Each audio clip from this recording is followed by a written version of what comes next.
In a dozen shootings in Jacksonville over the last week, one community group has created an initiative to crack down on crime.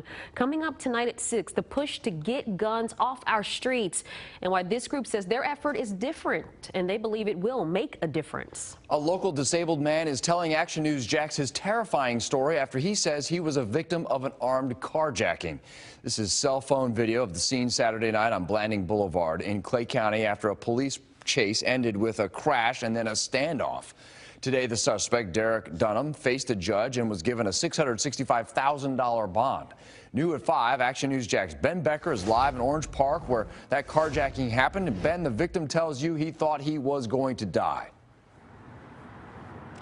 John, it all went down right here behind me at this very parking spot where the victim was just watching TV on his cell phone in his car when someone rolled up on him and put a gun to his head.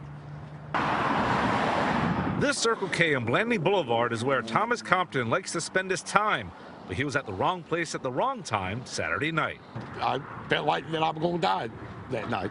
The 55-year-old, who doesn't want to show his face, says he was parked here by the dumpster watching TV on his phone when he was carjacked by this man, 31-year-old Derek Jerome Dunham, who's now locked up in the Clay County Jail on a $665,000 bond. I'm sitting there minding my own business, and next thing I know, I got a gun pointed on my head. According to FHP, Dunham then led them on a pursuit down Blanding for 4.5 miles in Compton's Ford Crown Vic that ended at Brandon Field Road when Dunham crashed into 3 other vehicles. Dunham then turned himself in after a brief standoff. Compton, who is disabled and has heart trouble, says he's homeless and he lived in that car that is now totaled. Thought I was having a heart attack when we was driving at high rate of speed. I thought I was going to have a heart attack in the car. This is cell phone video from the scene. Compton and Dunham suffered minor injuries in the crash. The other drivers were not hurt. Compton had one thought racing through his mind as he says the car was racing 100 miles per hour down the road. The only thing I was doing is just thinking about I don't want to die because I got my kids and I got my 2 granddaughters. I was